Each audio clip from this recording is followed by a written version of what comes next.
বিশ্বনবী বললেন খায়রুকুম মান তাআল্লামাল কুরআন ওয়া আল্লামা, তোমাদের মধ্য থেকে ওই ব্যক্তি আল্লাহর কাছে সবচাইতে বেশি সেরা যে নিজে কোরআন শিখে অন্যরে শিখায়া দেয়। আপনি কোরআন শিখলে আপনি সেরা, আবার আপনি যদি শিখায়া দেন তবেও আপনি সেরা। এজন্য কোরআন শিখানোর চেয়ে শ্রেষ্ঠ কাজ হয় না। আপনি যদি কাউরে শুধু সূরা ফাতিহাটা শিখান, কোন সূরা, ওই লোক যতবার জীবনে সূরা ফাতিহা পড়বে তার একটা পার্সেন্টেজ সওয়াব আমলনামায় আপনার আছে না নাই?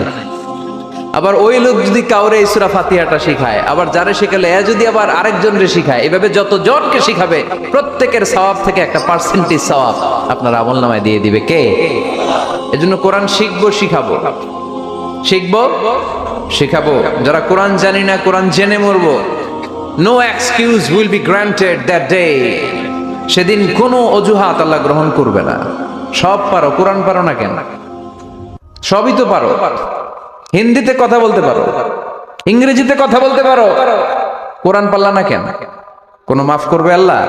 না।